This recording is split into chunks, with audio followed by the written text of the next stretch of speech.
예, 연이어서 그 오픈소스와 프로젝트하고 연동될 수 있는 어떤 트라비스, 지터, 뭐 커버리티 관련돼서 이제 간단하게 설명을 해보려고 합니다. 트라비스는 아까 전에도 이제 잠깐 언급을 드렸었는데요. 이제 테스트, 그러니까 이제 CI 서버 용도로 사용할 수 있는 용도이고요. 그리고 이제 뭐 지터 같은 경우에는 슬랙 관련된 내용하고도 좀 유사하죠. 이제 GitHub으로 운영되는 프로젝트에 대해서 어떤 채팅을 할 수 있는 어떤 그런 서비스죠. 그리고 이제 커버리지 같은 경우에는 정적 분석을 통해서 실제 이 소프트웨어에 있는 어떤 어, 그 내용에 대해서 다 이제 분석을 해서 정적 분석기로 어떤 워닝이라든지 오류라든지 그런 것들을 이제 결과적으로 이제 보여주는 그런 서비스입니다. 기본적으로 이제 오픈소스이면 공짜로 운영이 되는 걸로 알고 있고요. 간단하게 이제 UF 트레이스는 어떻게 활용하고 있는지를 살펴보도록 하겠습니다. 아까도 이제 언급을 드렸던 내용이긴 하지만 여기 라벨에 이제 붙여져 있는 게 결국에 이제 이 트라비스 연동 관련된 그 표시고요. 이제 빌드가 되는지 안 되는지를 이제 확인해 볼 수 있는 거죠. 이런 부분을 이제 CI 서버로서 이제 서비스를 이용할 수 있는 트라비스를 등록함으로써 그게 가능해져요. 당연히 이제 트라비스에서 이제 회원가입을 해가지고 이제 요게 인증이 된 상태로 UF 트레이스라는 이 프로젝트하고 매핑이 되어야 되는 건 당연히 전제가 되는 거고요. 이 매핑이 돼서 설정을 해놔야지 이제 커밋이 하나 생겨날 때마다 그거 단위로 이제 지속적으로 이제 컴파일을 돌리고 오류가 났는지 안 났는지 이런 것들을 계속 확인을 하는 겁니다.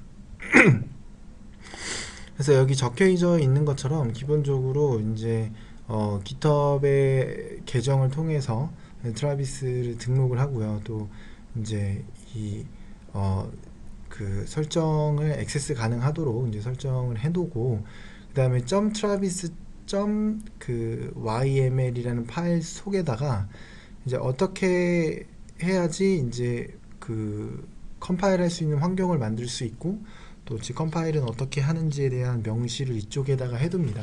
그래서 이거를 프로젝트 내부에다 넣어놔야 돼요. 그래서 아까 전에 이게 봤던 내용들처럼 이제 여기 보시는 것처럼 그 프로젝트 내부에다가 .travis.yml을 명시해놔서 이제 여기 보시는 것처럼 이제 어떤 걸 설치를 해야 되고 이제 어떻게 이제 컴파일을 돌려야 되며 뭐 이런 부분들이 다 명시가 돼 있는 거죠. 이따가도 이야기를 하지만 이제 보시는 것처럼 여기 커버리티가 여기에 연결이 되거든요. 그건 이제 또 이따 차후에 한 번 더 설명을 드리도록 할게요. 어쨌든 이렇게 등록한 이후에 travis.yml이라는 어떤 그 설정 파일을 해당 리포지토리 안에다가 이제 넣어둠으로써 이제 사용이 가능해지고요. 여기 적혀져 있는 것처럼 어떻게 인스톨을 하는지 또 어떻게 컴파일 하는지도 다 명시를 해놔야 됩니다. 그래서 결론적으로 그런 설정들을 토대로 이제 지속적으로 이제 컴파일하고 그 결과를 보여주는데 요거에 대한 장점은 당연히 그런 거죠. 이제 누군가가 소스 코드를 수정했을 때 빌드 에러조차도 이제 커버가 안 된 상태로 보내는 건 정말 예의도 아니고 문제가 생길 여지가 있는 거잖아요. 그래서 근데 그걸 또 뭐 사람이 일일이 해볼 수도 있겠지만 굉장히 좀 시간 낭비일 수 있기 때문에 CI 서버 같은 걸 이용하게 되면은 이제 뭔가 수정이 일어날 때마다 항상 빌드를 해서 통합이 가능한 상태인지에 대해서 계속 점검을 하는 겁니다. 그래서 이런 식의 연동 서비스를 활용해 볼 수가 있고요. 커버리티 같은 경우에도 이제 오른쪽에 하나 라벨이 더 있는데 커버리티는 아까 전에 이제 말씀드렸던 대로 정적 분석기입니다. 그래서 이 정석 분석기를 통해서 이제 어떤 이제 또 생겨날 수 있는 어떤 버그라든지 뭐 그런 부분들을 여기서 이제 다 코드를 싹 다 분석을 해가지고 이제 알려주는 방식이에요. 그래서 커버리티 같은 경우는 기본적으로 이제 오픈소스이면은 공짜로 운용을 해볼 수가 있고요. 여기 보이시는 것처럼 이제 GitHub과 연동되는 부분은 이제 트라비스를 이용해서 가능해져요. 그래서 아까 전에 보셨던 내용처럼 여기에 있는 이제 이런 식으로 명시를 해놨을 때 이제 커버리티에 대해서 활용이 가능해집니다. 이제 트라비스가 불러주는 형식인 거죠. 그래서 그런 식으로 연동이 가능해집니다. 그래서 커버리티도 활용을 하고 있고 웹트레이스 같은 경우에는 그리고 여기에 보시는 게 이제 지터입니다. 지터 같은 경우에는 이제 유사한 프로그램으로 이제 슬랙 같은 걸로 볼 수 있고 해당 프로젝트에 참여하시는 분들이 이제 채팅할 수 있는 옛날로 따지면 이제 IRC 정도가 되는데 요즘에는 이제 IRC 같은 거는 뭐 쓰긴 쓰지만 요즘에 슬랙이나 지터라든지 이런 다른 프로그램들을 더 많이 활용하고 있죠. 그래서 그러면은 이런 프로그램을 쓰면 이제 좋은 점이 뭐냐, 이제 마크다운을 직접적으로 바로 쓸 수 있다는 이제 장점이 있어요.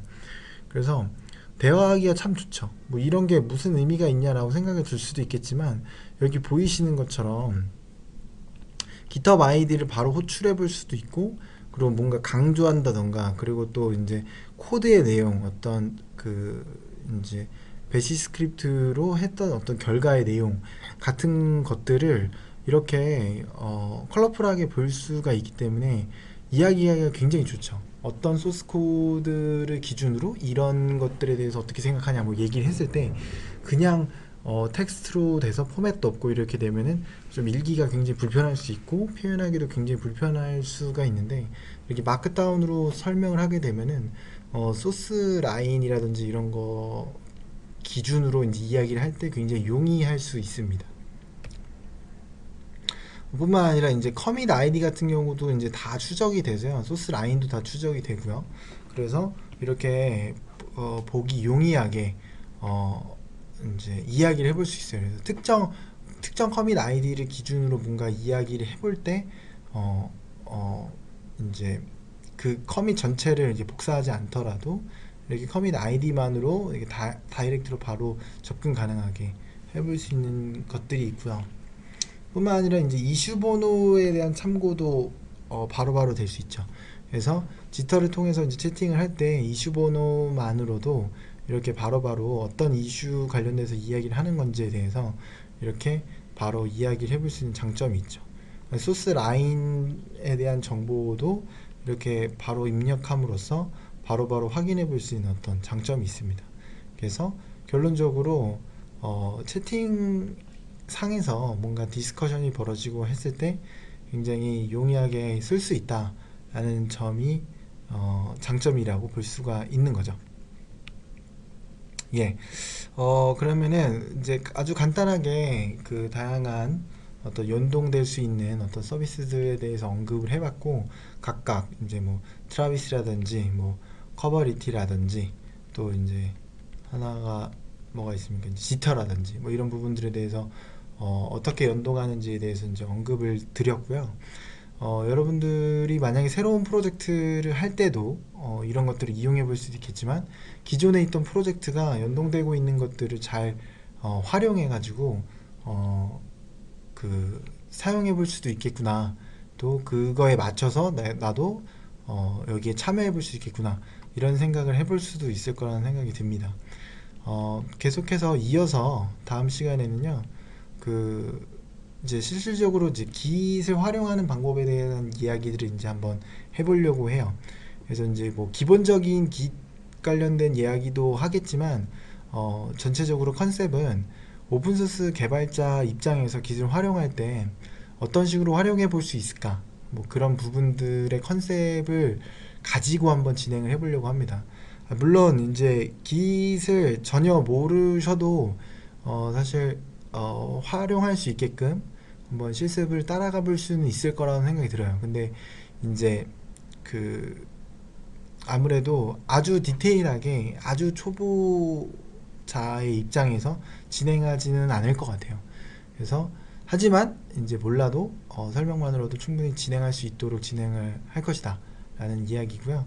그래서 일단은 여지껏 말씀드렸던 부분은 연동하는 부분이었고, 다음 시간에 Git 활용법에 대해서 오픈소스 개발자 입장에서 어떻게 할 수 있을까에 대한 이야기를 또 연이어서 나아가도록 하겠습니다.